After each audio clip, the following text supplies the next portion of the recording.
He never expected that the most unsettling insights into human darkness would arrive in such quiet ways. Not through dramatic confrontations or tense interviews, but through the slow, steady exposure to the thoughts of people who had crossed boundaries most minds never approach. What he learned first wasn't about violence itself, but about the strange intimacy of stepping into someone else's psychological world, especially when that world was built on fractured impulses, distorted meaning, or cold calculation. It began with the recognition that understanding a killer didn't come from the moment of the crime, but from the tangled web of experiences, desires, and failures that preceded it. He found himself gradually immersed in narratives that did not belong to him. Voices shaped by fear, delusion, anger, narcissism, emptiness, and chaos. Each voice carried a different texture. Some were smooth and polished, others rough and trembling. Some were painfully aware of their destructive nature, while others drifted in and out of lucidity as though reality were a shoreline they approached only when the tide allowed. What unsettled him most was how normal the beginnings always sounded. Childhood memories, scattered reflections, moments of loneliness, moments of longing. None of them began with monstrosity. They began with vulnerabilities that could have belonged to anyone. As he continued deeper into these accounts, he realized the pattern wasn't that killers were born dark. The pattern was that too many pieces inside them had never found alignment. Their lives bent in strange directions, shaped by neglect, trauma, or internal storms that tightened over years. Some broke quietly. Others shattered violently. But each carried a core truth. Violence is never an isolated moment. It is the end result of thousands of small fractures no one ever mended. He remembered reading one account in which the writer described childhood as though watching it from behind a glass wall. He wasn't abused. He wasn't starved. He wasn't tormented. He was simply invisible. Over time, that invisibility hardened into something else. A need to prove existence through reckless impulses that escalated faster than he understood. Another described growing up under constant threat, learning to anticipate anger before it came, training himself to survive emotional storms that left him hypervigilant and unable to trust even the gentlest intentions of others. Another recounted memories so dreamlike and disjointed they sounded like reflections from two different realities merging into one unstable narrative. With each new story, he found himself moving deeper into a landscape where cause and effect were twisted by the emotional patterns that shaped each person long before their crimes. He saw how manipulation was learned through necessity. How control was used as a substitute for connection. How fantasy became an escape until the boundary between imagination and action dissolved. How ego swelled to compensate for worthlessness. How rage grew from humiliation. How numbness demanded stimulation. The deeper he went, the clearer it became that understanding a violent mind required setting aside the assumption that killers were simply other.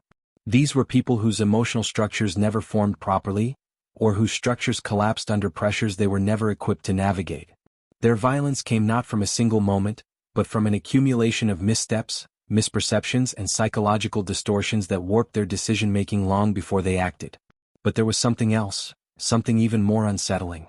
As he immersed himself in these voices, he realized that many of their vulnerabilities were not alien. They were recognizable. Loneliness, shame, fear, the desire to belong, the desire to matter, the desire to be understood. The line dividing an ordinary mind from a violent one was thinner than he had expected, not because everyone is capable of the same acts, but because the emotional mechanisms are rooted in the same human architecture. Some minds fracture under pressure, others bend and survive. This realization brought a heaviness, because it meant he couldn't push these people into a distant category of monsters. Their actions were monstrous, but the paths that led them there were painfully human. What separated them from the average person wasn't the absence of humanity, but the instability of it, the way emotions, impulses, or distortions grew unchecked, untreated, or unnoticed until catastrophe became inevitable. As he reflected on all of this, he sensed that the journey ahead would not unfold in clean categories or simple explanations. The deeper he traveled into these psychological landscapes, the more connections he found, threads linking manipulation to insecurity, delusion to trauma, cruelty to numbness, and clarity to emptiness. Nothing existed in isolation. Every mind carried its own constellation of distortions that interacted in unpredictable ways. And so he continued, moving without pause into the next psychological descent, where the first distinctly manipulative personality waited, not as a new chapter, but as the next inevitable turn in a single, unbroken journey into the minds of those who had crossed humanity's darkest thresholds. He continued reading without breaking the flow, letting the next voice rise naturally from the undercurrent of everything he had already absorbed. The manipulative personalities emerged not as a new chapter, but as an inevitable progression. Minds shaped by insecurity wrapped so tightly in charm that the charm became indistinguishable from the person wearing it. What struck him first was how easily these individuals could have been mistaken for ordinary, even charismatic people. Their words carried warmth, wit, and a certain disarming openness that seemed almost genuine. And yet behind that smooth exterior lived a mind trained to calculate emotional angles with the precision of someone who had never learned to trust connection without controlling it. The manipulative voices didn't describe manipulation as a deliberate tactic. They framed it as survival. One writer spoke of learning early in life that people responded best to whatever made them feel comfortable, so he became a mirror, reflecting back whatever others wanted to see. Compliments when needed, vulnerability when useful, humor when it disarmed. He described reading people the way others read maps, studying microexpressions, tone shifts, and hesitations. These skills weren't taught. They were self-forged accommodations to environments where honesty had been punished or ignored. As he read further, he noticed a pattern. These individuals were not confident. They were fragile in ways they never admitted. Their ability to influence others came from a deep fear of being emotionally insignificant. They spoke of relationships as transactions, social interactions as opportunities, and vulnerability as a tool. Their letters often carried a soft, polished tone, graceful sentences hiding urges to steer, reshape, or mold the reader's feelings. They became experts in emotional choreography, nudging the rhythm of conversations so subtly that people rarely noticed the manipulation happening. One writer recounted how he used charm to mask his discomfort in crowds, each smile a shield against being genuinely seen. He admitted, with an almost heartbreaking honesty, that he never knew how to exist without adjusting himself to the emotional climate of whoever stood in front of him. He didn't manipulate for power. He manipulated to avoid being abandoned. For him, control felt like safety.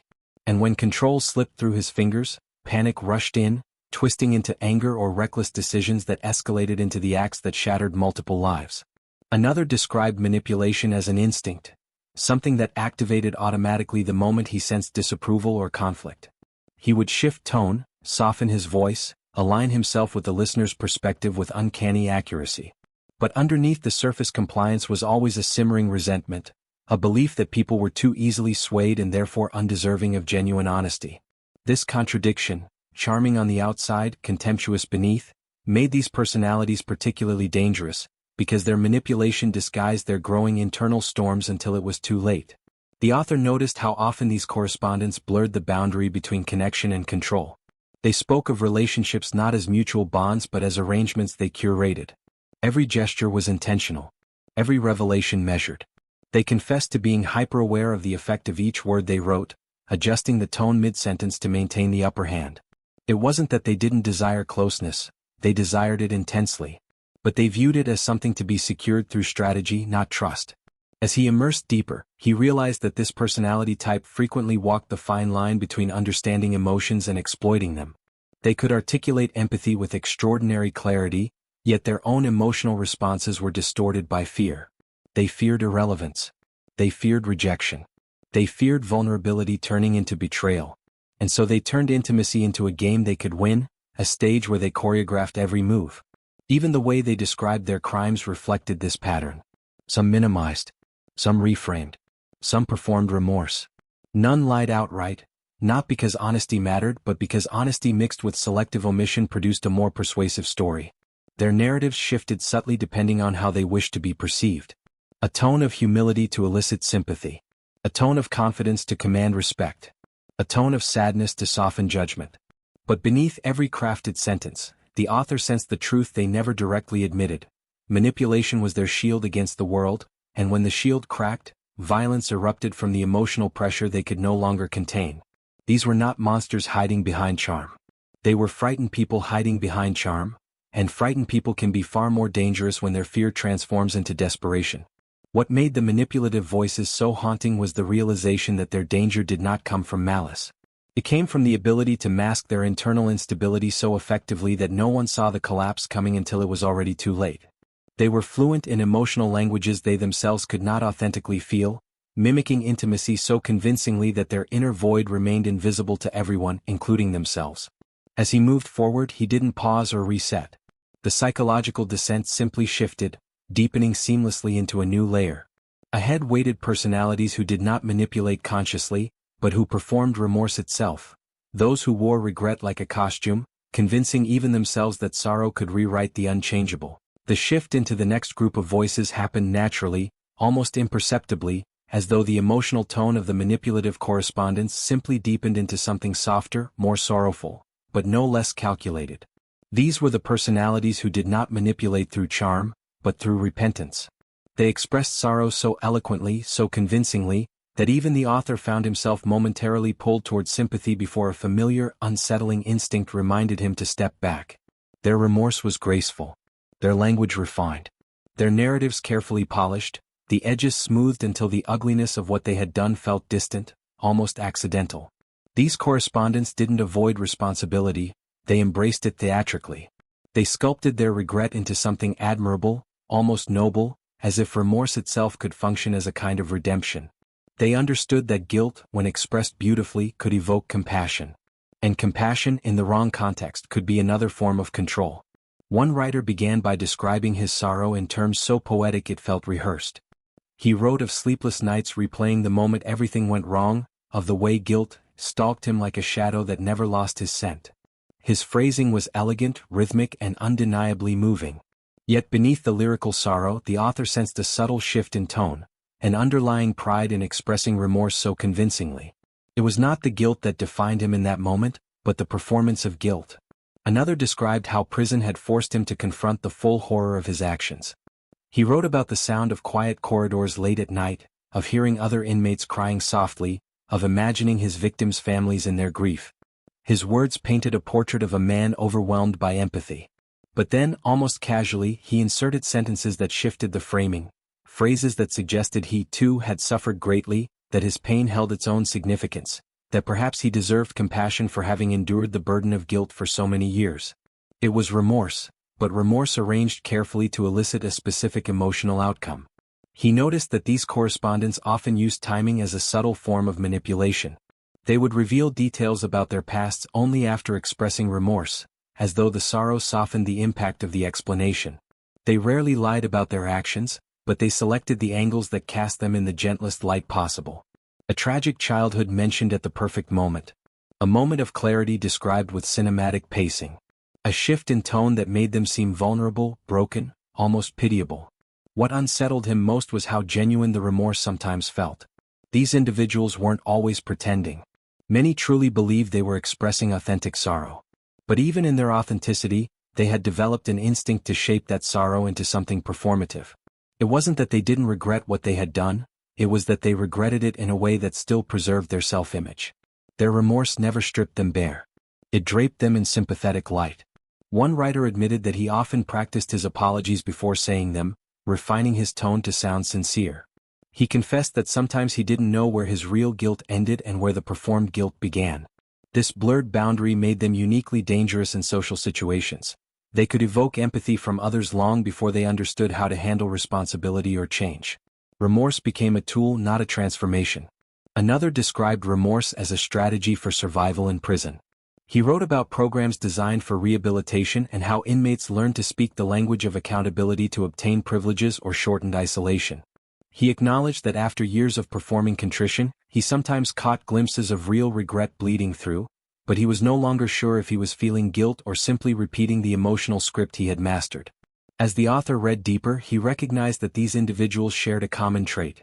They viewed emotion as something external, something they could pick up or put down depending on the situation. They knew what remorse was supposed to look like, not necessarily what it was supposed to feel like.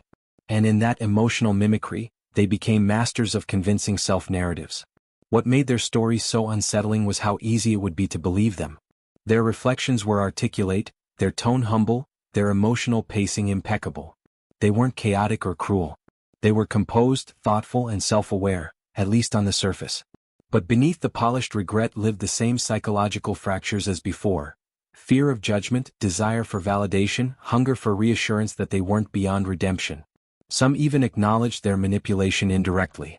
One wrote, "Sometimes I don't know if I'm sorry because I am or because I need to be."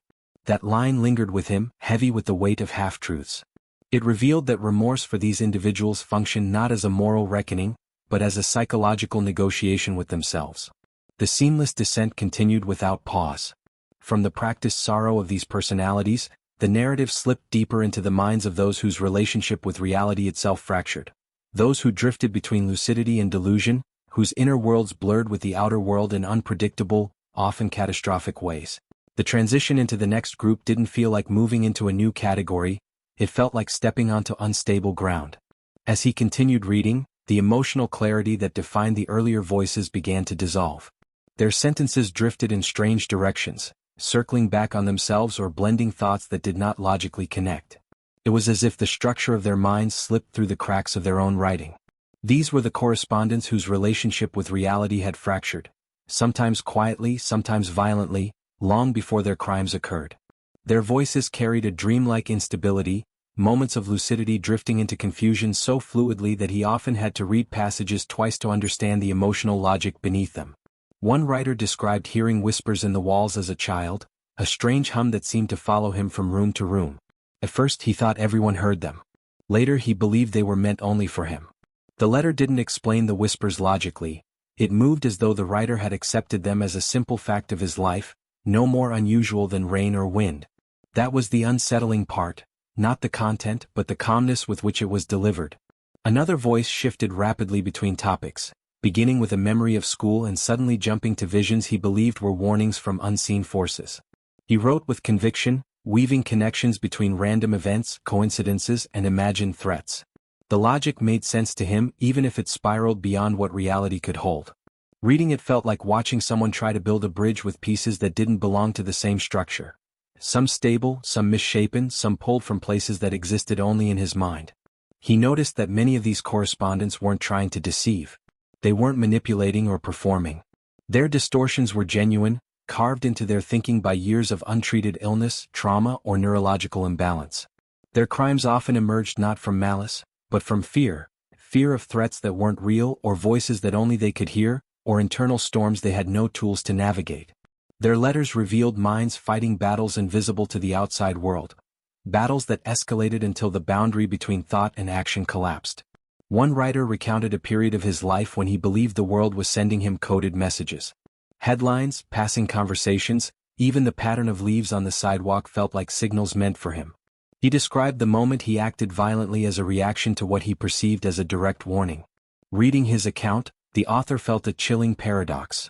Within the fractured logic there was sincerity. The man truly believed he was responding to danger.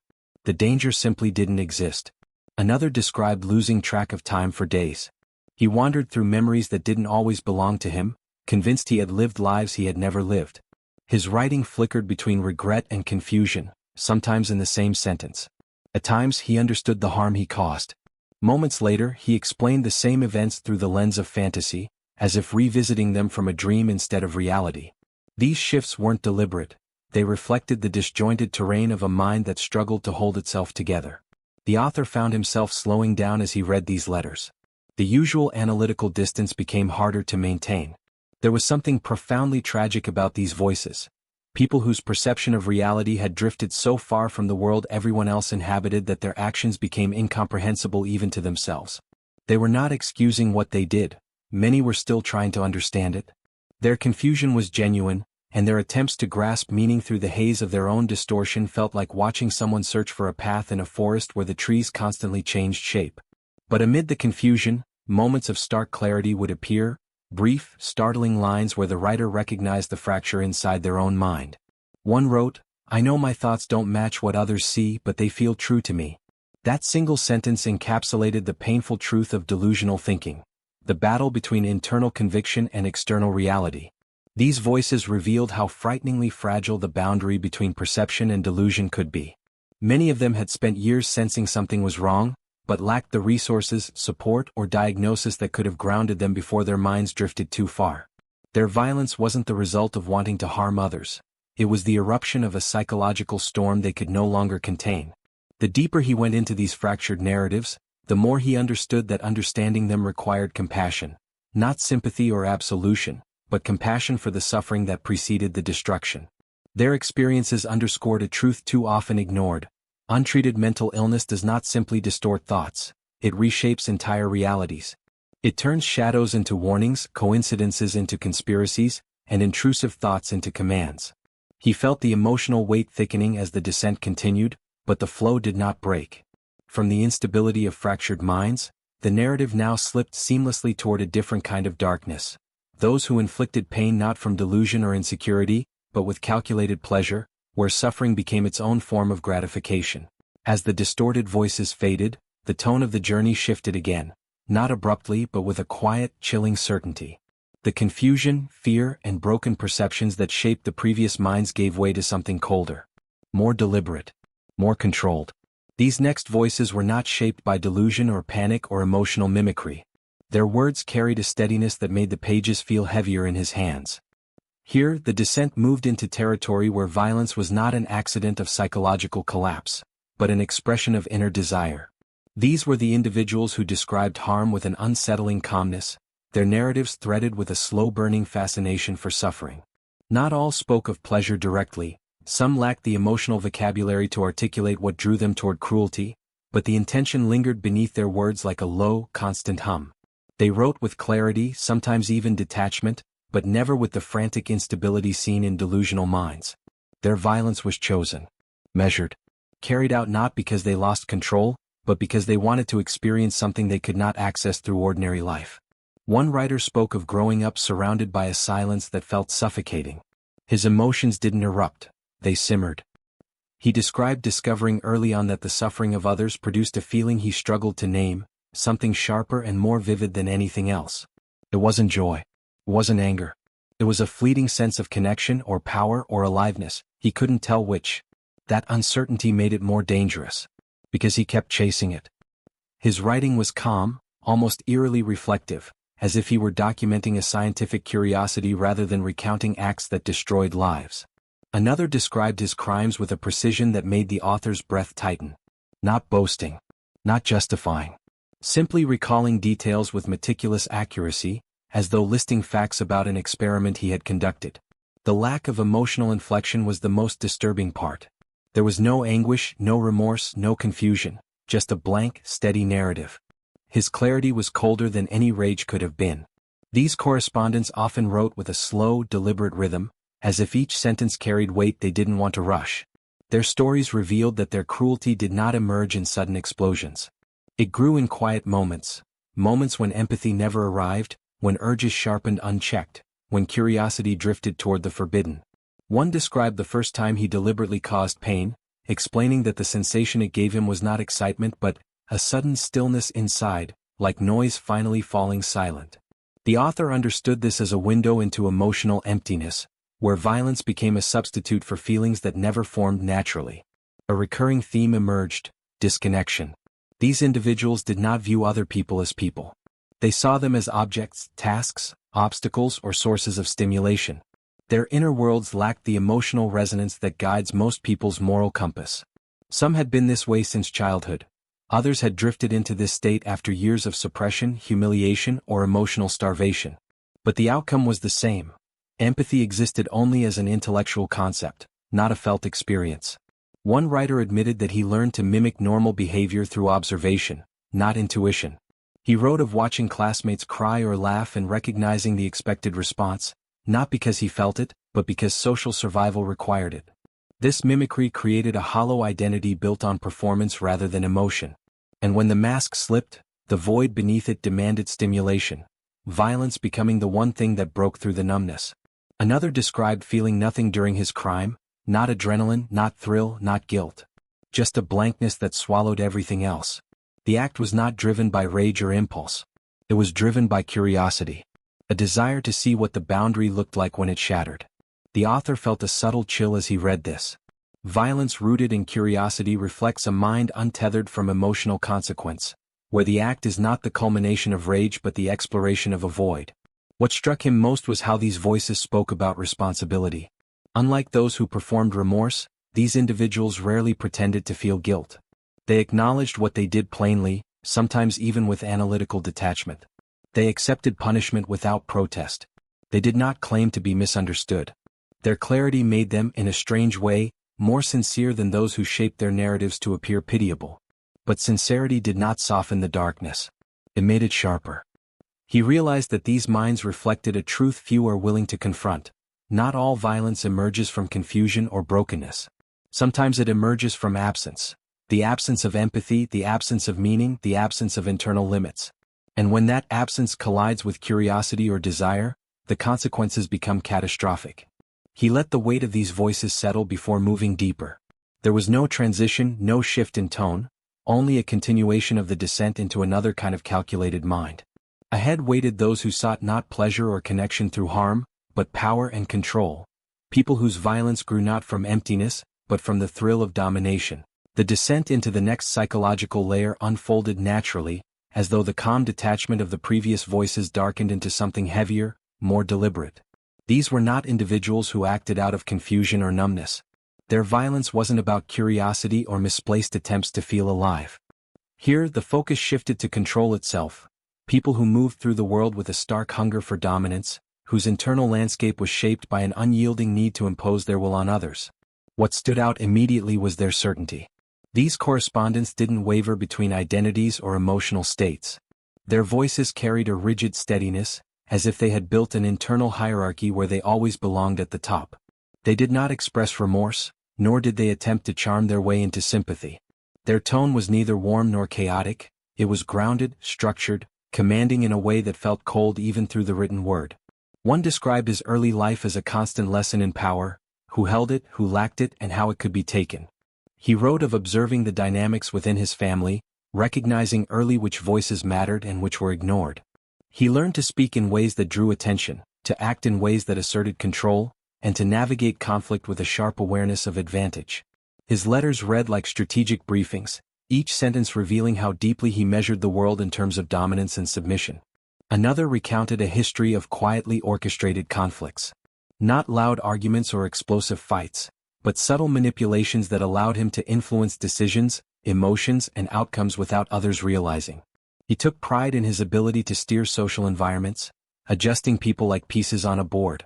Violence entered his life not as a spontaneous rupture but as the ultimate extension of control, a moment where his internal hierarchy no longer depended on persuasion or manipulation. In his mind, it became proof that he could assert power absolutely. These individuals often described their relationships through a lens of ownership rather than connection.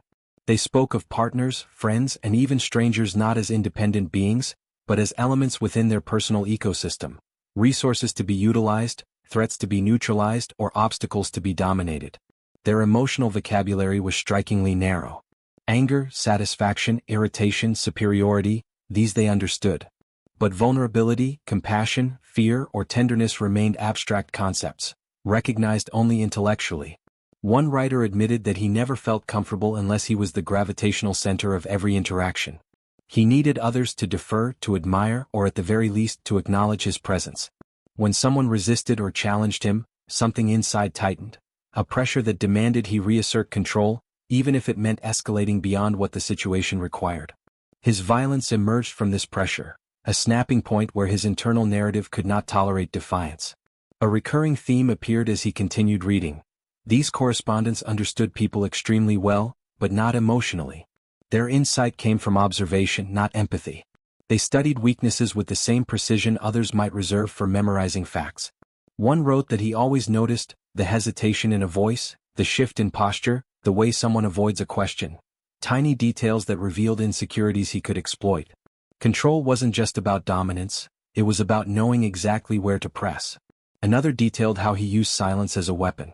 He discovered early that withholding responses created anxiety in others, pushing them to fill the void with apologies, concessions, or explanations.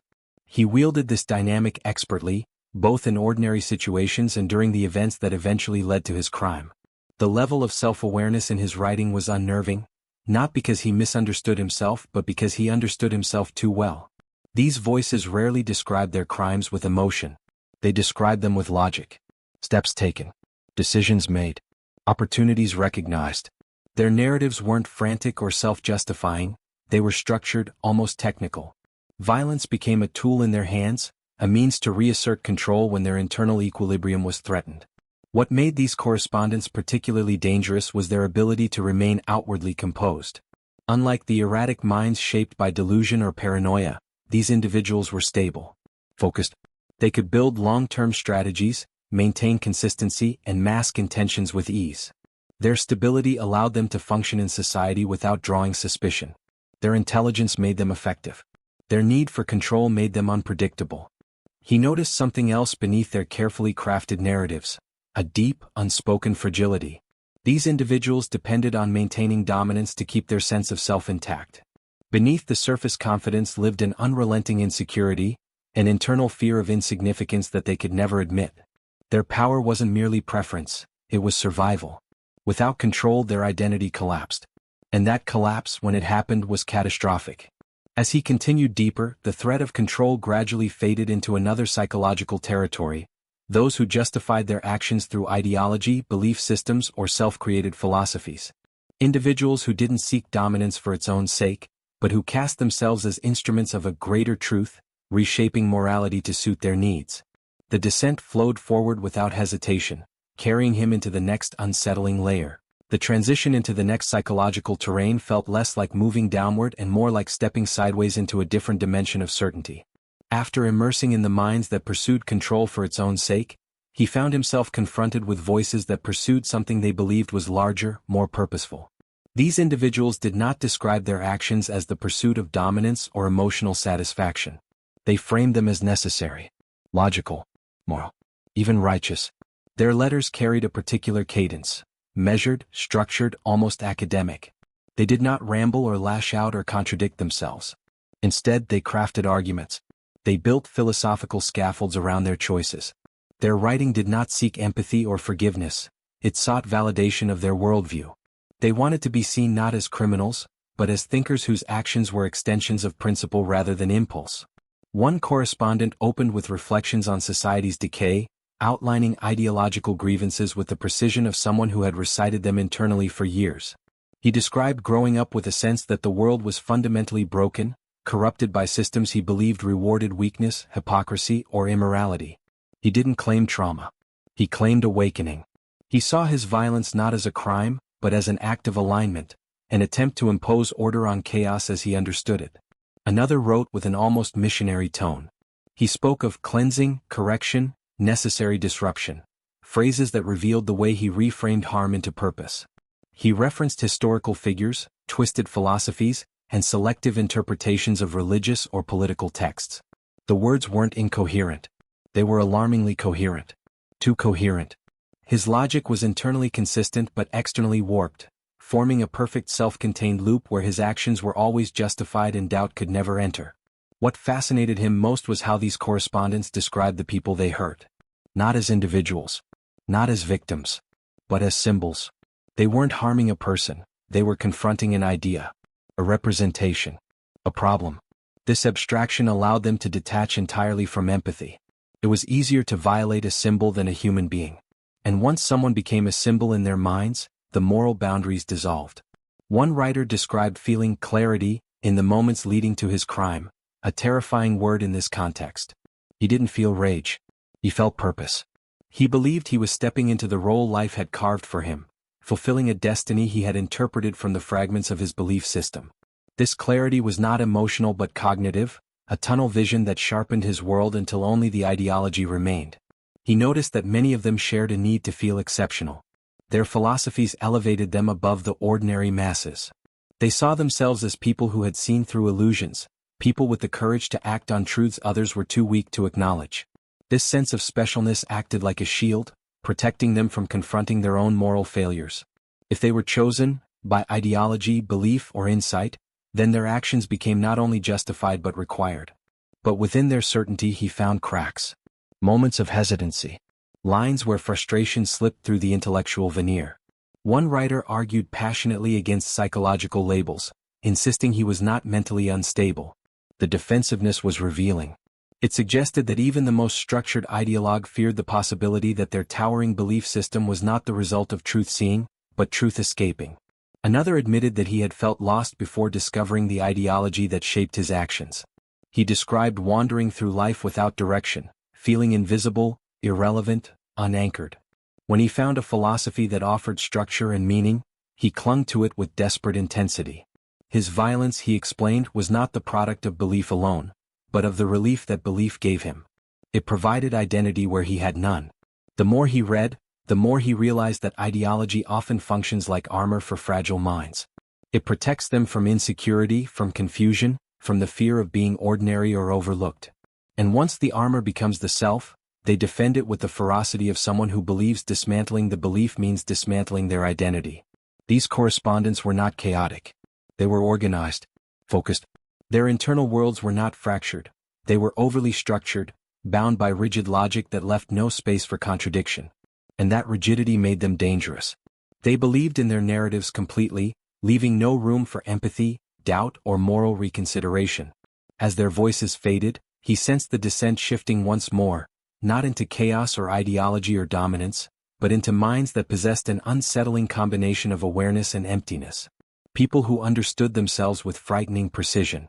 People who saw their darkness clearly and acted with full consciousness of what they were becoming. The flow did not break. It deepened. And ahead waited the most chilling group of all, the ones who knew exactly who they were. The shift into the next psychological territory felt like stepping into a space with no shadows, because nothing was hidden. The previous voices twisted logic or emotion to shield themselves from the reality of what they had done. But the individuals he encountered now possessed a stark, cutting clarity. They didn't rationalize. They didn't reshape the truth. They didn't perform remorse, nor did they wrap their motives in belief systems.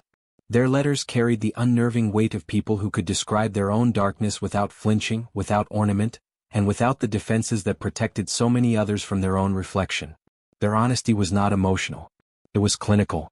One wrote with an almost surgical precision, describing the awareness of his own detachment as a simple, factual part of his personality, something he had observed since adolescence, long before his crimes. He wasn't confused about why he acted violently. He understood every internal step, every impulse, every failure of empathy. He explained it the way someone might describe a mechanical malfunction in a machine they knew intimately. There was a chilling absence of narrative flourish. Just observation.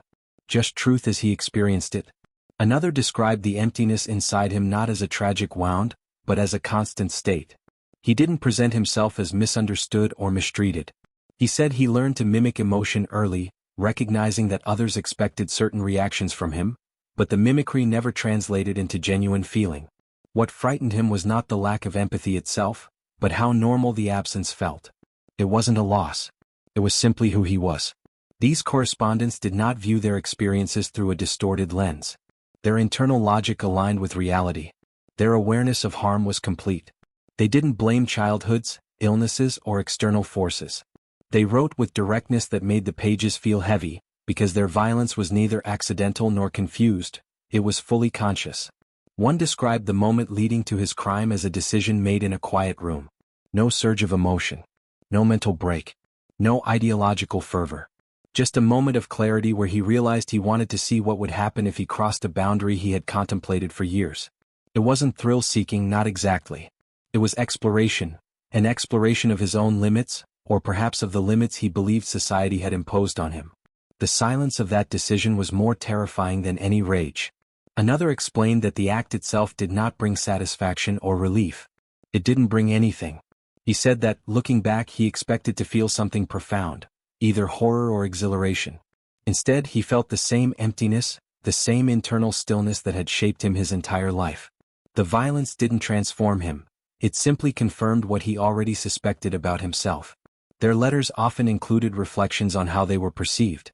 One wrote that people wanted him to either be insane or evil because those explanations made the world feel safer. The idea that someone could be fully aware, fully rational, and still choose harm was harder for people to accept. He argued, almost philosophically, that acknowledging such minds meant acknowledging that darkness doesn't always require distortion.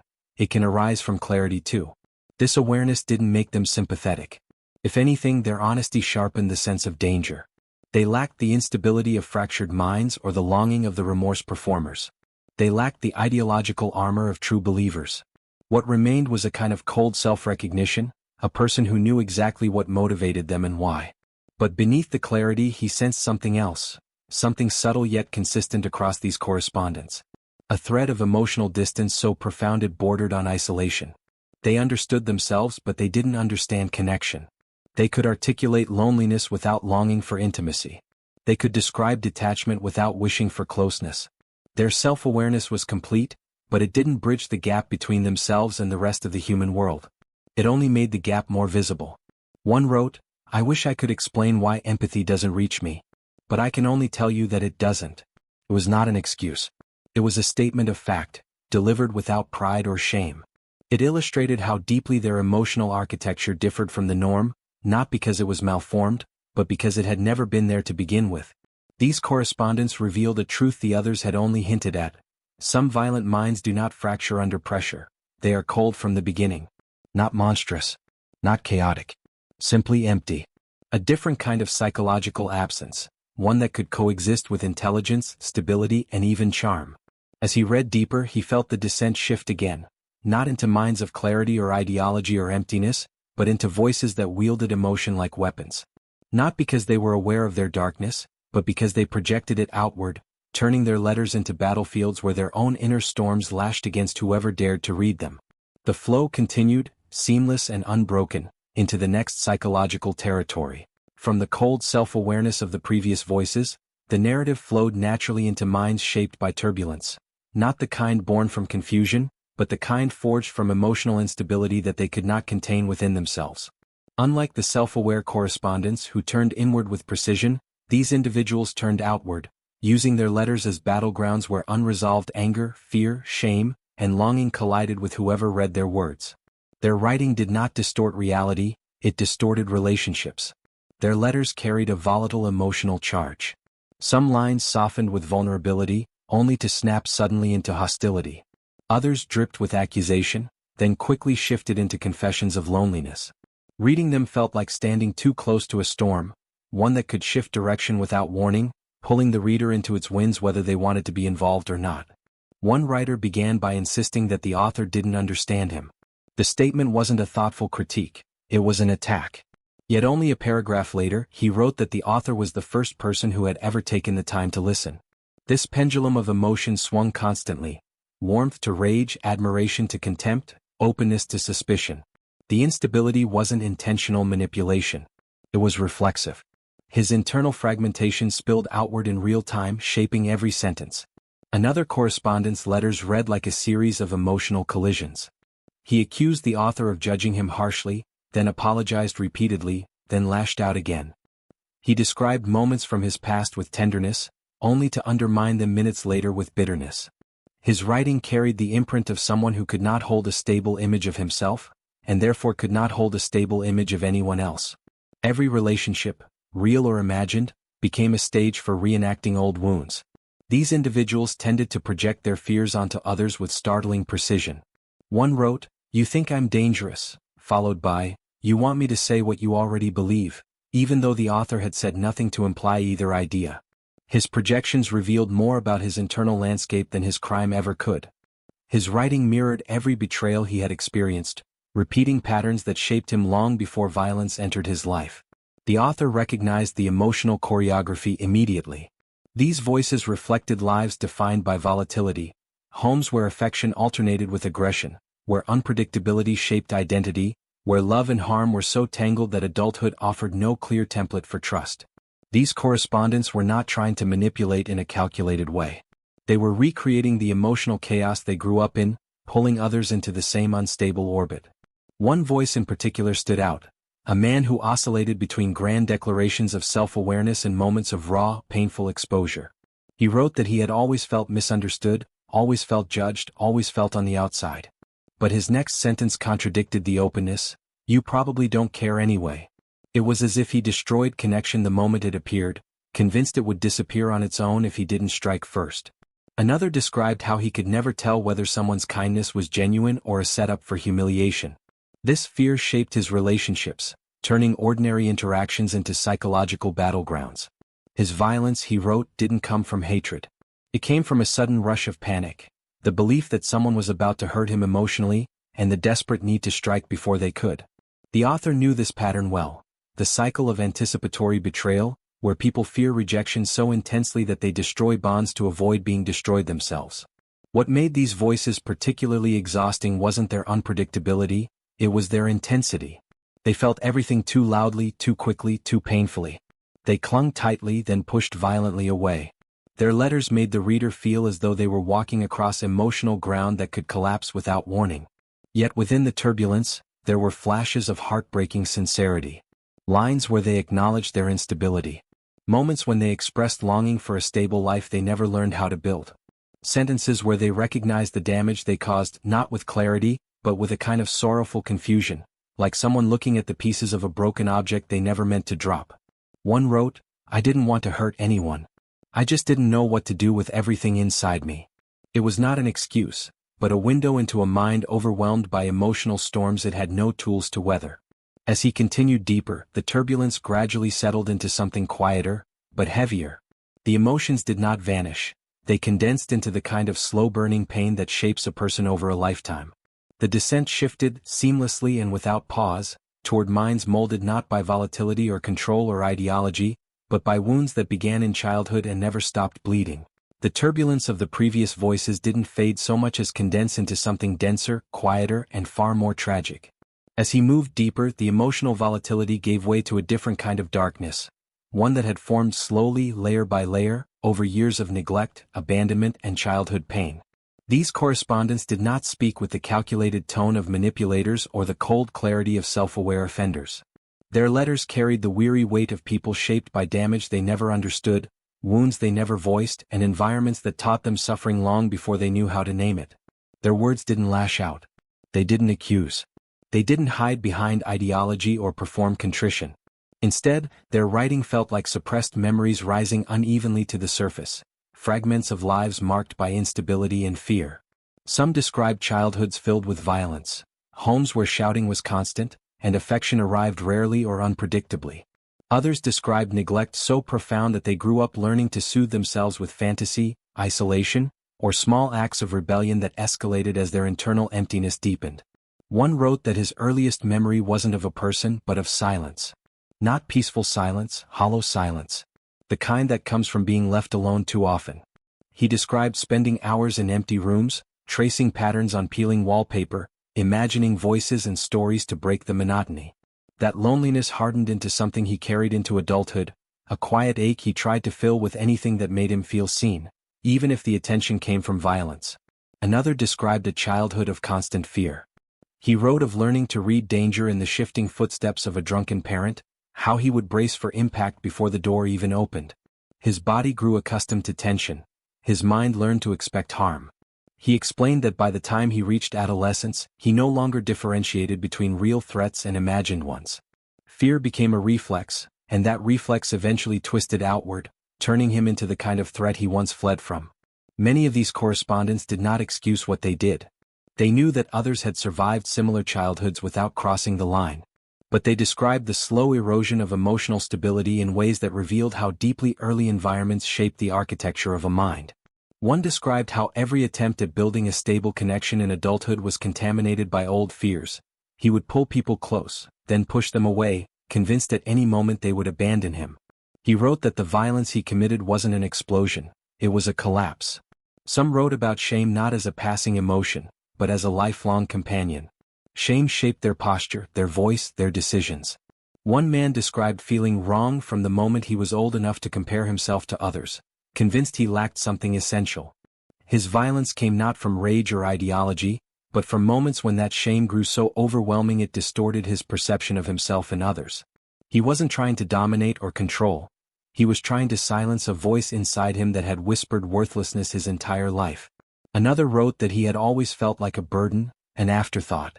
His childhood taught him that his existence inconvenienced others.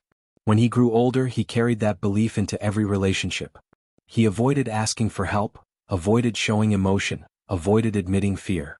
But isolation has a way of magnifying pain, turning small internal cracks into deep fractures. When he reached adulthood, he had no tools for coping, no emotional vocabulary, no support systems. His violence emerged from a moment when everything he had been suppressing finally collapsed under its own weight. These letters revealed something painfully human. Trauma doesn't always create chaos. Sometimes it creates emptiness. A kind of slow, internal starvation that makes a person gravitate toward anything, attention, conflict, danger, that momentarily fills the void. Their crimes were not the result of a single moment or a single trauma, but years of accumulated strain, emotional deprivation, and unresolved wounds that gradually distorted their sense of self and others. What struck him most was the quiet tone in their writing. There was no triumph, no ego, no ideological certainty. Just fatigue. A sense of people who had been carrying pain for so long that violence became not a release, but an inevitability. They weren't proud. They weren't defensive. They were exhausted. Their stories made him realize that some violent minds don't break suddenly, they erode, wearing down like stone under years of harsh weather. As he read the last lines of one particularly raw letter, "I didn't know how to be alive without hurting or being hurt," he felt a heaviness settle in his chest. These individuals weren't seeking absolution. They were trying to understand themselves, often for the first time, in environments that had never given them the language or safety to do so earlier in life. The flow of the narrative did not pause as he moved forward. Instead, the emotional weight deepened into the stark finality of those who had reached the end of every road, those awaiting the last days of their lives on death row, where clarity and regret often arrive too late, but arrive nonetheless with a force that reshapes everything. The emotional weight carried from the trauma-burdened voices did not lift as he moved deeper. Instead, it settled into a stillness that felt heavier, more final. It was the kind of quiet that lives in places where time no longer stretches forward, only inward. Prison had shaped many of the earlier correspondence, but death row shaped them differently. Here, every thought carried the awareness of an ending. Every reflection was sharpened by the knowledge that there would be no second chance, no eventual return to the outside world, no future to rewrite oneself within. The voices from death row spoke with a clarity that came not from peace but from inevitability. Their letters were slower, more deliberate, as though each sentence needed to earn its existence.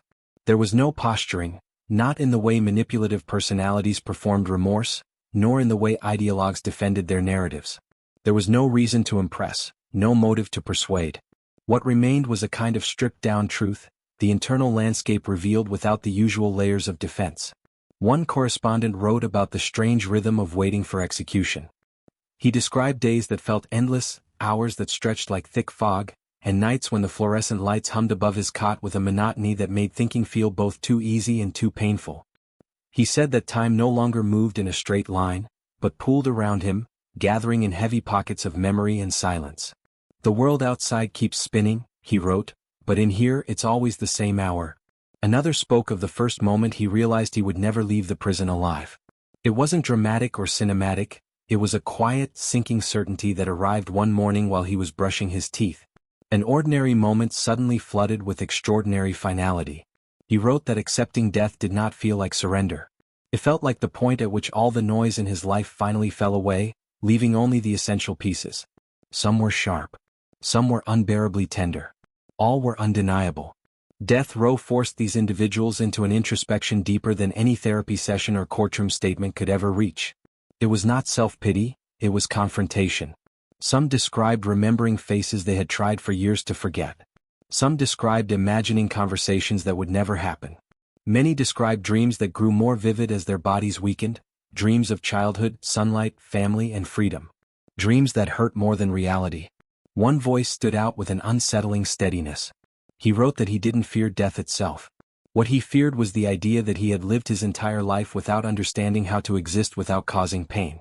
He described a lifetime of missteps, impulsive decisions, and emotional blindness that culminated in the act that sealed his fate. There was no excuse in his letter. Just a stark admission that he had never learned how to hold his own life gently, much less anyone else's. Another described the loneliness of the death row block, the quiet conversations between inmates who rarely spoke of their crimes, the unspoken bond formed by knowing each other's endings were scheduled. He wrote that the men around him were aging faster than they should, their faces carrying the weight of years spent reckoning with choices that could not be undone.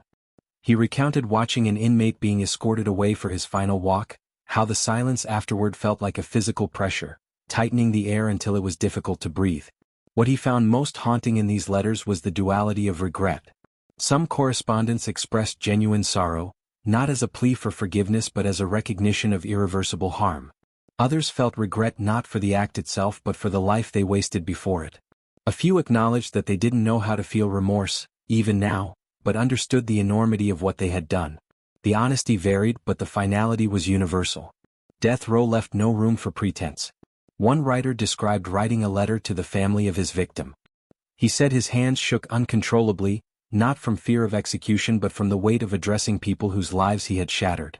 He didn't ask for forgiveness. He didn't expect them to read it. But he felt compelled to acknowledge them, not for redemption but for truth. Words can't undo anything, he wrote, but silence felt worse. These correspondence offered a rare glimpse into the psychology of consequence. Not the immediate aftermath of violence, not the rationalizations that follow arrest, but the slow, suffocating awareness that settles after years of confinement. They were people stripped down to their core, forced to confront themselves without distraction. Their voices marked a turning point in his understanding. Violence might erupt in seconds, but the weight of responsibility stretches across years, sometimes across the entire remainder of a life. And on death row, that weight becomes impossible to look away from. As these voices faded, the narrative moved gently, but without breaking, toward the final layer of this descent. A layer not defined by manipulation, delusion, ideology, or trauma alone, but by the synthesis of everything he had witnessed. A place where the patterns of all these lives converged into a single, complex truth about the nature of human darkness. The emotional gravity of the death row reflections lingered as he continued, but the tone of the journey did not rise or fall. It simply settled into a deeper, more reflective current. The voices ahead were not defined by a single psychological pattern or motive. Instead, they belonged to people who had spent years inside the prison ecosystem, absorbing the stories of others, watching the same cycles repeat across different faces, different crimes, different lifetimes. These correspondents had become both witnesses and participants, observers of the human wreckage around them. Their letters carried a different kind of weight, not the weight of confession or justification, but the weight of understanding. What struck him immediately was the perspective these writers offered. They weren't writing as manipulators or ideologues or traumatized survivors. They weren't writing as men trying to shape how they were perceived. They wrote as people who had seen patterns inside prison walls that few on the outside ever could. Their letters read like maps, carefully drawn from years of watching minds unravel, heal briefly, then unravel again. One described the strange intimacy of long-term incarceration. He wrote of the way inmates, no matter how different their backgrounds were, eventually revealed their inner worlds in small ways, through offhand comments, restless nights, trembling hands during emotional memories, or the sudden stillness that gave away something too painful to say aloud. He explained that prison strips away the masks people wear on the outside. Not because inmates want to be vulnerable, but because the environment grinds pretense down until only the raw self remains. Another wrote about how predictable certain psychological trajectories became after years of observation. He described newcomers arriving with bravado, trying to project strength, only to crack months later under the relentless monotony and isolation. He spoke of men who clung to rigid identities because they feared collapsing into the versions of themselves they were outside of prison. Versions that were frightened, ashamed, or deeply uncertain. He explained that violence behind bars was rarely random. It was the eruption of built-up emotions, unprocessed trauma, and unchecked impulses within people who had never been taught how to handle any of it. These correspondents were not analyzing others academically. Their insights were grounded in survival. They lived among instability, manipulation, fragility, and despair every day. They saw men triggered by a single harsh word because it reminded them of a childhood beating. They saw others crumble when a letter from home didn't arrive. They saw inmates who seemed cold or calculated melt unexpectedly at the mention of a lost sibling or a long-dead parent. In these small details, the correspondents identified patterns that even trained psychologists might miss. One writer reflected on how many violent men shared the same early experiences, even if they never admitted it directly. Unpredictable caregivers, emotional neglect, environments ruled by chaos, or childhood stripped of stability. He said that inside prison these patterns weren't just statistics, they were lived realities. He recognized the same haunted look in the eyes of men who had never learned how to exist without bracing for impact. Another described the loneliness that shaped so many inmates. Not loneliness from isolation, but the loneliness of never having been understood. He wrote of men who longed for connection but sabotaged every relationship they entered, convinced they were unworthy of closeness or destined to be hurt. He saw how these emotional patterns replayed themselves even behind bars, long after the original wounds were inflicted. What made these letters powerful was their blend of empathy and clarity. These writers weren't excusing what others had done. They understood the harm intimately. They had lived alongside the consequences. But they also saw the humanity beneath the violence, fractured, distorted, often buried deep but still there. They described how prisons were filled not simply with monsters, but with men who had never been given the tools to navigate their emotional lives, men who carried entire histories of suffering into a single catastrophic moment. He noticed that these correspondents spoke of remorse differently than those who performed it. They didn't romanticize it or twist it into a narrative device. Instead, they described remorse as something that appeared in fragmented ways, rarely clean, rarely cathartic. They wrote of inmates who felt sorrow only at night, when the silence became unbearable. Others felt nothing for years, then suddenly broke down upon hearing a familiar song or remembering a long-forgotten childhood moment. Remorse here was not a story, it was a haunting. One writer admitted something that lingered with him: people think we're all the same in here. But the paths that brought us here are different, and the reasons we broke are different too. It echoed a truth he had gleaned from every voice he encountered. There was no single cause for violence, no universal motive, no definitive pattern. There were only combinations of wounds, distortions, fears, pressures, and choices, woven differently in each life. These final correspondents expanded his understanding not by adding new psychological categories, but by connecting the threads. They showed that human darkness is never a straight line, it is a web. The impulsive are connected to the traumatized, the manipulative to the insecure, the self-aware to the emotionally absent, the ideologues to the lost. Everything overlapped. Everything blended. The walls between categories were thin, porous. As he absorbed their reflections, the narrative began to rise, not toward closure but toward a wider perspective. Ahead lay the final synthesis, the moment where all these voices, all these lives, all these fractured internal worlds would converge into a single, unsettling truth about what makes a mind cross the threshold into violence. The reflections from long-term inmates did not simply add another category to his understanding. They shifted the landscape entirely. Their insights lingered in his mind as he continued, shaping the way he read every voice that followed. The distinctions between manipulation, trauma, ideology, and delusion began to blur, bending into one larger truth. Violence was rarely the product of a single force. It emerged from intersections, pressure points where vulnerability met instability, where ego met fear, where emptiness met opportunity. And the voices ahead began to reveal these intersections with startling clarity. He found himself reading letters from people who did not fit neatly into any previous pattern. These correspondents carried elements of many categories at once: fragments of charm layered over insecurity, threads of ideology woven into trauma, flashes of clarity flickering within long histories of confusion. Their voices represented the gray zones where psychological explanations became complex, where motives overlapped, shifted, or contradicted themselves. One writer acknowledged that he had always believed himself to be in control, yet admitted that his sense of control had been rooted in deep-seated fear.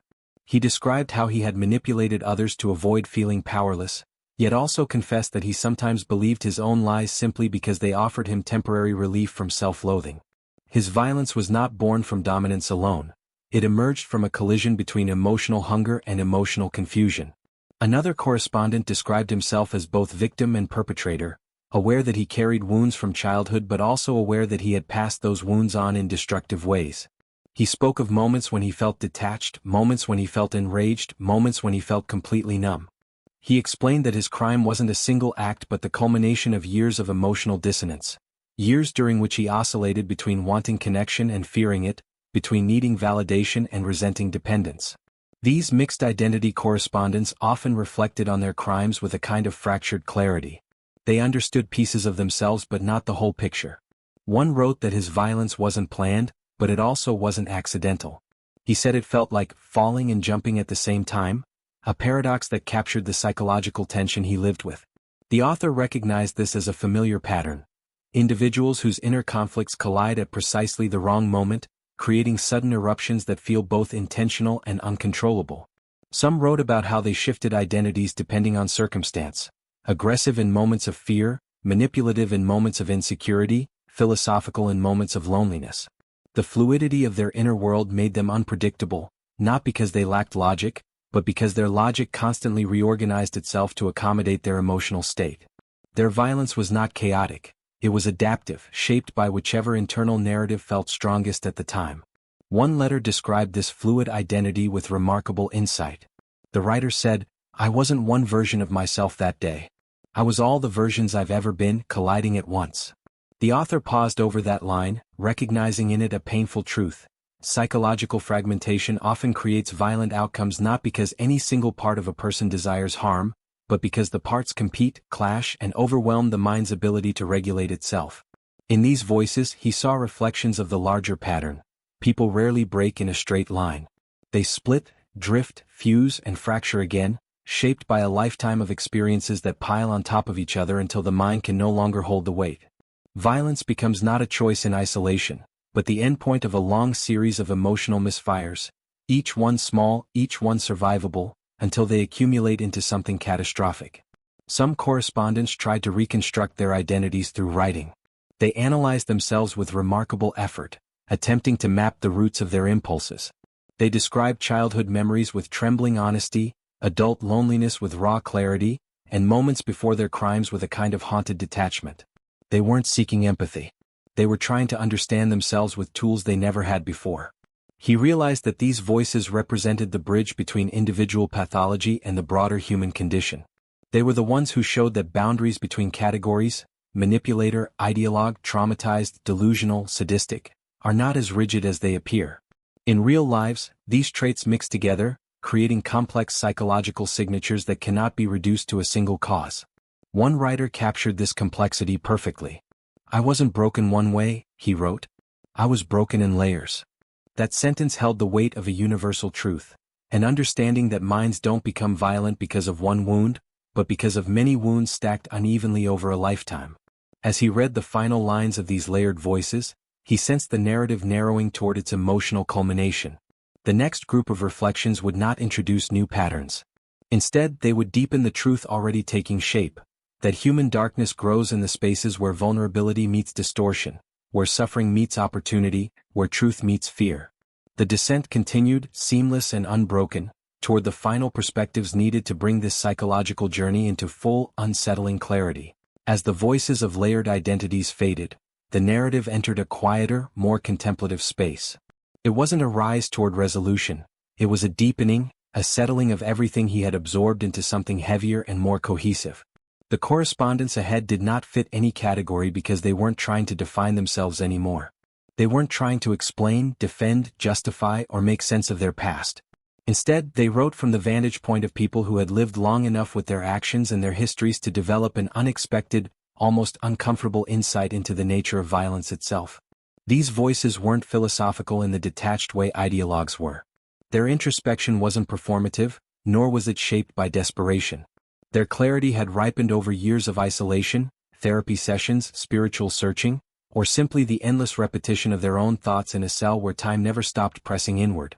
They wrote about their crimes not as moments in isolation but as consequences, inevitable outcomes of psychological patterns they could finally see in hindsight. One writer reflected on the years leading up to his crime, realizing how each moment that felt insignificant at the time had contributed to a trajectory he never questioned. He described ignoring small emotional tremors, anger that simmered too long, moments of envy he dismissed, feelings of rejection he never processed.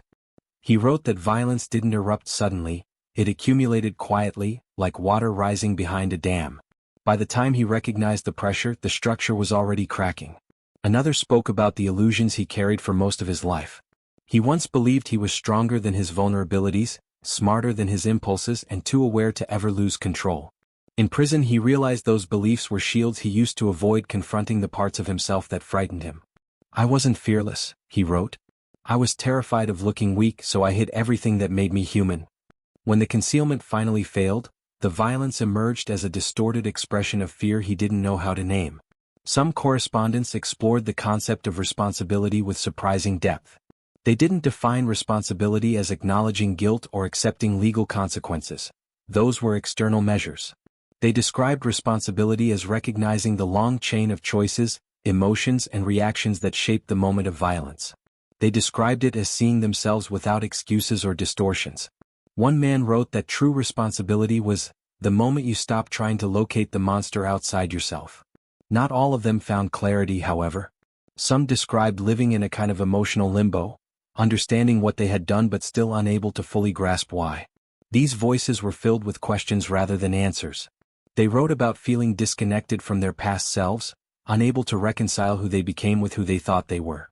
They described the disorientation of looking back at their own lives as if watching someone else move through familiar rooms with unfamiliar intentions. Yet even these unresolved reflections carried insight. They showed how violent acts could fracture a person's identity, leaving them forever divided between the self before the crime and the self after it. One correspondent wrote that his crime was like a fault line running through his life. Everything before feels like a prologue. Everything after feels like aftermath. He found himself drawn to the letters in which correspondents reflected on the ripple effects of their actions. These weren't pleas for sympathy but acknowledgments of the harm that radiated outward, toward families, communities, and even people they never met. Some wrote about the weight of knowing they had altered the course of dozens of lives. Others wrote about the guilt of becoming a symbol, someone whose name would forever be associated with tragedy. But there was a subtler thread running through these voices, a growing awareness of how similar they were to the outside world. Not in their actions but in their emotional foundations. Many wrote about how their early wounds, insecurities, and fears were not unique. They recognized that millions of people live with trauma, loneliness, or suppressed anger, yet most never become violent. That realization humbled them, forcing them to confront the choices they made in moments when others might have sought help, paused, or walked away. One writer articulated this with haunting precision. There's a difference between being hurt and hurting. I used my pain as permission. It was a reminder that while wounds shape people, they do not predetermine violence. The transition from suffering to destruction always involves a choice, even if the person making it feels cornered by their own history. He noticed that the more time these correspondents spent in reflection, the more they understood that the line between impulse and decision, between vulnerability and violence, was always thinner than they realized. And that thinness terrified them now in ways it never had before. As the reflections deepened, the narrative shifted once more, not toward justification or confession, but toward a space where the correspondents began to articulate the universal patterns beneath their individual stories. The next voices carried the final pieces, the recognition that violence emerges not from one cause, but from a convergence of human frailties that exist in different degrees within everyone. The descent continued, now approaching the final integration of everything revealed so far. The letters that followed felt different, not because their tone changed but because the perspective they carried seemed to widen. It was as if every voice he had read up to now, every fracture, every fear, every distortion, every craving for control or meaning, had been leading to this point. These correspondents did not speak as isolated individuals. They spoke from within the collective shadow formed by all the lives he had encountered.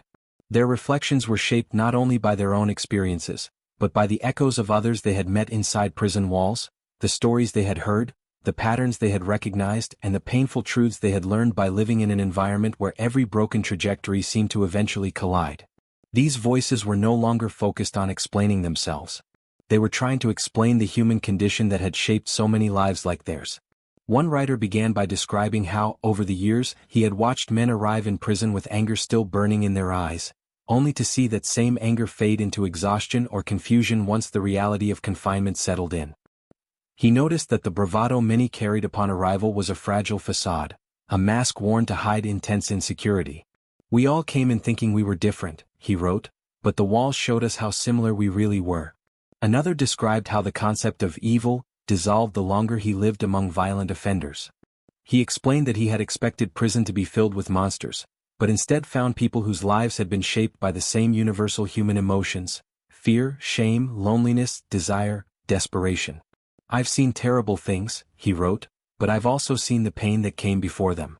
His letter did not excuse anyone. It revealed the complexity behind the actions society labels as unforgivable. Many correspondents spoke of patterns they recognized too late, patterns that now seemed obvious but once felt invisible. One wrote that, looking back, he could pinpoint every moment he avoided discomfort instead of confronting it, every moment he silenced his doubt, every time he drowned emotional pain in distraction instead of seeking help. His crime, he explained, did not come from one catastrophic decision but from a long history of avoiding the truth about himself. Another described the subtle erosion of his moral boundaries. He never woke up intending to cause harm. Instead, he let resentment fester, let anger go unexamined, let fantasies replace reality. Each step felt small until the small steps accumulated into something irreversible. I crossed the line long before the day of the crime, he wrote. I just didn't know it yet. These correspondents began to articulate a shared truth. Violence emerges from the same emotional building blocks that exist in everyone: but taken to extremes, left unaddressed or twisted by years of instability. They recognized that their minds were not built from alien materials, they were built from human materials arranged in dangerous configurations. One letter captured this with unnerving clarity: we weren't born without empathy. Some of us never learned how to use it. Some of us lost it along the way. This was the thread that tied so many voices together, emotional tools that were missing, broken, or never taught. They described how the inability to manage fear, shame, or loneliness created internal pressure that eventually found its release in destructive ways. Some correspondence reflected on how society often misunderstands the roots of violence.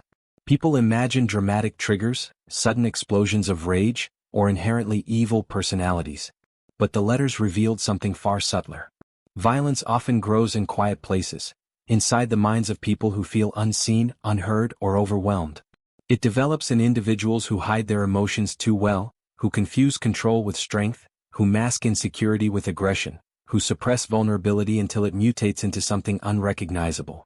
One writer put it simply: it wasn't the moment I lost control. It was all the moments before when I pretended I had it. Others spoke of how shame shaped their lives in ways they didn't fully understand until after incarceration. Shame for not being good enough. Shame for being hurt. Shame for wanting connection. Shame for being different. This shame didn't create violence by itself, but it created silence. And silence is where psychological distortions quietly take root. The most profound letters in this section explored the idea that the potential for darkness exists in everyone, but most people never cross the boundary because they have buffers, support, stability, coping mechanisms, self-awareness, or simply environments that allow them to heal instead of deteriorate. The correspondence described lacking these buffers, or losing them early, leaving their lives vulnerable to emotional collapse. One voice wrote, "If someone had taught me how to speak my fear instead of swallowing it, I might never have hurt anyone." It wasn't an excuse. It was a recognition of how critical emotional literacy is, and how destructive the absence of it can become. These insights did not make the crimes less horrific. They did not soften the harm or alter the devastation felt by victims and families. What they did was illuminate the truth that violence is not the result of alien minds, but of human minds pushed past their limits in different ways. As he absorbed the final lines of these reflections, he could feel everything converging. The manipulative minds, the remorseful performers, the fractured thinkers, the ideologues, the traumatized survivors, the death row philosophers, the layered identities. All the pieces that once felt separate were now forming a single, intricate understanding of how violence grows inside the human psyche. The descent was nearing its end, not with answers, but with the clarity that every story, every motive, every pattern was part of one larger truth. A truth that would come fully into focus in the final section of this journey. The final voices did not rise in intensity nor descend into deeper darkness. Instead, they felt like a slow exhale after holding breath for too long, a quiet settling of everything he had encountered. As he continued reading, he sensed that the journey was no longer about individual stories or specific motives. It had become something broader, something that touched the outer boundary of what makes a mind remain whole or shatter. These last correspondents wrote not to explain themselves, but to reflect on the nature of being human in its most fragile form. One of the writers spoke of the mind as a structure built over time. Some walls form strong, reinforced by support, affection, guidance, and stability. Others form cracked, patched together with whatever emotional materials are available, scraps of validation, fleeting moments of care, a few fragments of safety. He said that when life applies pressure, strong structures bend while weak ones collapse. Violence, he suggested, often erupts from that collapse, when people cannot bear the weight of their own emotions, histories, or distortions anymore. Another correspondent reflected on how the world tends to simplify people like him into one-word descriptions: monster, criminal, psychopath, evil. But he explained that these labels flatten the story, erasing the long chain of events and vulnerabilities that led to the violent moment. He wasn't excusing himself, he acknowledged the irreversible harm of what he had done, but he understood now that no one becomes violent overnight.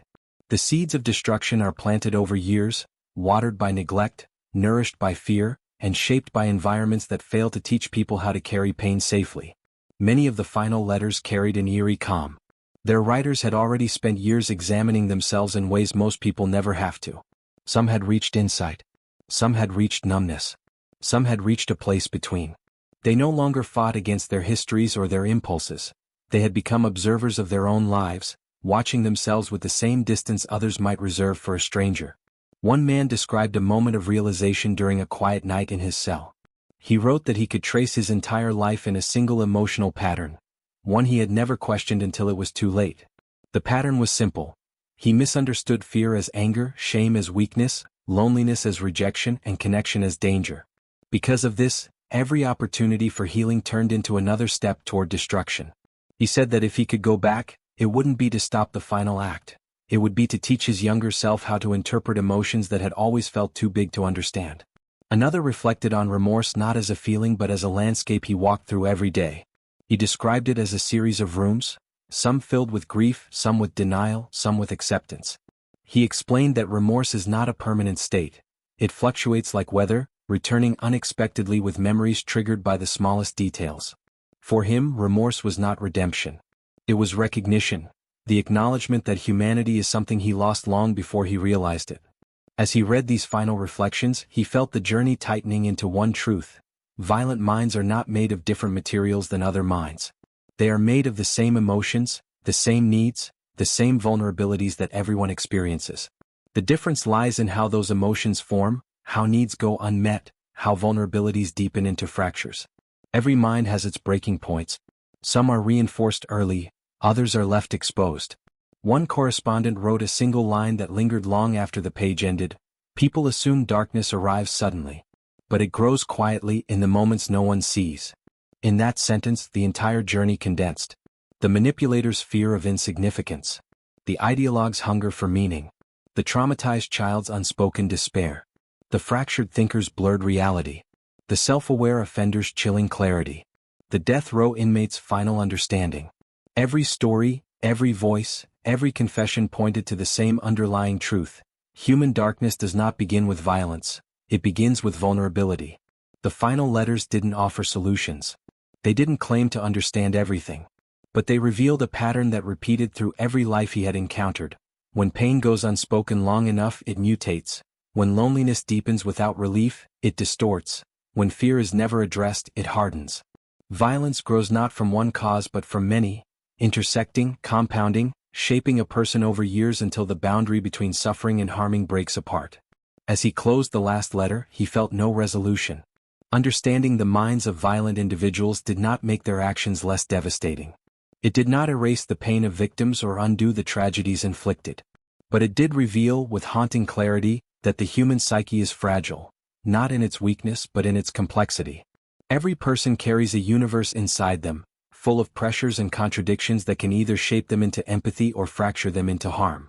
The journey ended without crescendo, without shock or revelation, but with an uncomfortable truth settling quietly in his mind. The line between stability and collapse, between protection and destruction, between compassion and violence is thinner than anyone wants to believe. And understanding that line is the only way to recognize how it breaks, and how it might be reinforced before it ever does. Because the most chilling part of this descent was not recognizing how different violent minds were, but realizing how deeply human they always had been.